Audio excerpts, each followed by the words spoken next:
जय हिंद दोस्तों। आज हम लोग बात करने वाले हैं त्रिकोणमिति के परिचय पर। बेसिक से बात करेंगे। ठीक, त्रिकोणमिति को हम लोग देखते हैं कि समकोण त्रिभुज के इर्द गिर्द ही हमेशा घूमते रहते हैं।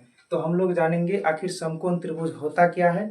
तो समकोण त्रिभुज वैसा त्रिभुज जिसका एक भुजा 90 डिग्री का होता है उसे समकोण त्रिभुज कहते हैं। किसी भी त्रिभुज में अगर एक भुजा 90 डिग्री का होता है तो उसे ही हम लोग समकोण त्रिभुज के नाम से जानते हैं। तो 90 डिग्री एंगल के सामने वाले हमेशा भुजा जो होता है वो हमेशा कर्ण कहलाते हैं। वो हमेशा कर्ण कहलाते हैं, जिसको हम लोग इंग्लिश में हाइपोटेनियस बोलते हैं। और समकोण त्रिभुज में एक कोण को हम लोग थीटा से जानते हैं। एक कोण पर थीटा मेजर करते हैं, जिसके सामने वाला कोण हमेशा लंब कहलाता है। ये वाला भुजा हमेशा लंब कहलाता है। इसको हम लोग परपेंडिकुलर से जानते हैं।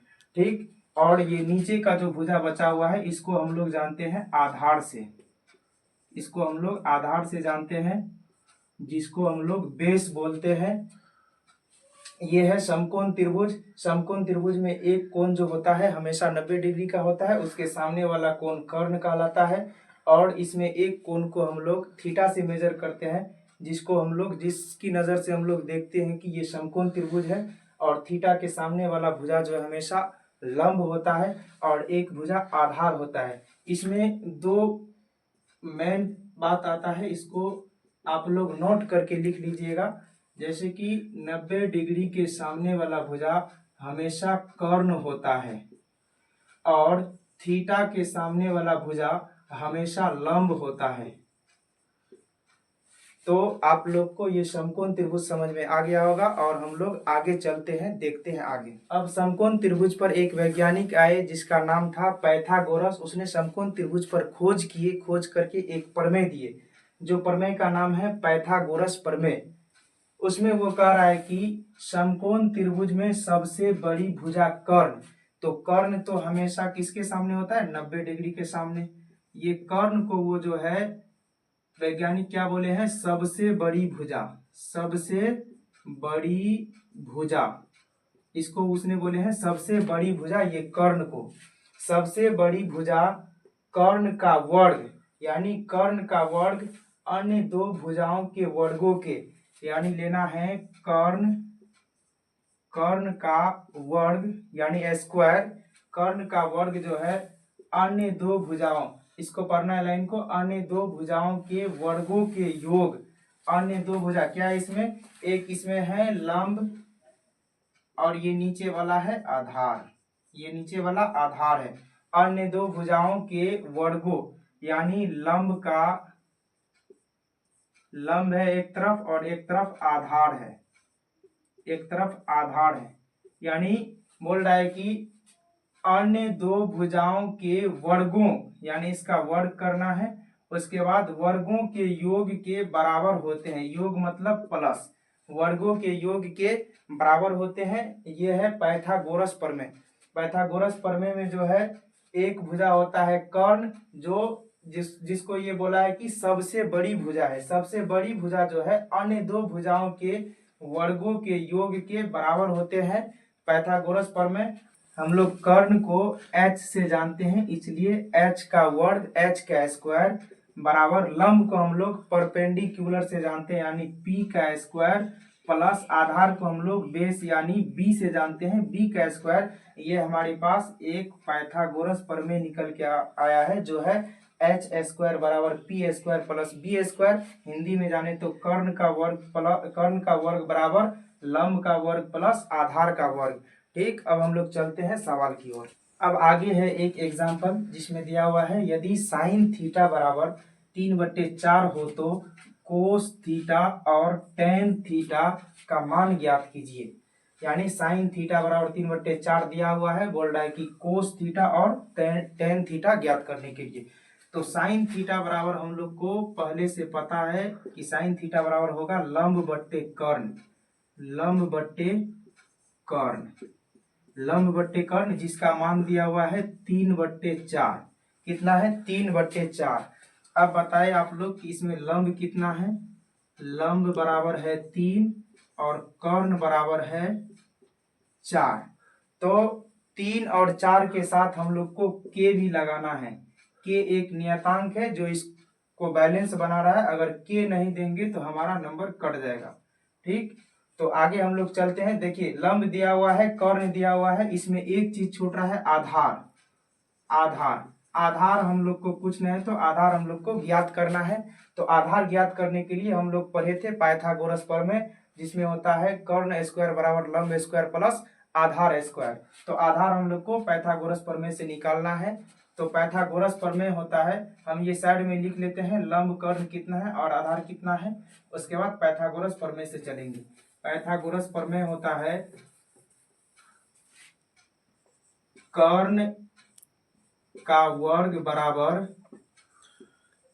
लंब का वर्ग प्लस आधार का वर्ग। तो इसमें लंब कितना दिया हुआ था, लंब होता है साइन बराबर लंब बट्टे कर्ण होता है, तो यहाँ लंब के जगह पर 3 है, तो लंब 3 है, कर्ण कितना है 4 है। तो यहाँ देखना है कर्ण के जगह पर 4 है, हम लोग वहां के लिए थे उसका बैलेंस बनाने के लिए, और के एक नियतांक है यहाँ पर। तो यहाँ पर हो जाएगा कितना, कर्ण 4 के का स्क्वायर बराबर लंब हो जाएगा 3 का स्क्वायर प्लस आधार हम लोग को ज्ञात करना है, आधार हमको पता नहीं है, तो यहाँ आधार का स्क्वायर रखना है, आधार का वर्ग। तो देखना है 4 का स्क्वायर 4 चौके 16 और के का स्क्वायर के स्क्वायर होगा बराबर 3 का स्क्वायर 3 तिया 9 और के का स्क्वायर के स्क्वायर होगा, अब प्लस आधार स्क्वायर, आधार स्क्वायर। देखना है अब ये 9 के स्क्वायर को जो है हम लोग को इस साइड लाना है, तो 16 के स्क्वायर माइनस 9 के स्क्वायर बराबर हो जाएगा आधार स्क्वायर, आधार का स्क्वायर। अब थोड़ा जगह नहीं होने के कारण हम इसको मिटा करके लिखते हैं, आप लोग इसको समझ लीजिएगा और लिख लीजिएगा। ठीक, तो यहाँ पर देख लेते हैं हम लोग साइड में, हो जाएगा 16 के स्क्वायर में से 9 के स्क्वायर घट जाएगा, यानी 16 में से 9 को घटाएंगे तो 7, शेष बचेगा 7, यहाँ बचेगा 7 के का स्क्वायर बराबर इधर बच जाएगा कितना, आधार का स्क्वायर, आधार का स्क्वायर। ठीक, उसके बाद यदि हमको आधार का मान निकालना है तो आधार का स्क्वायर हटाना होगा, सिर्फ आधार को रखना होगा।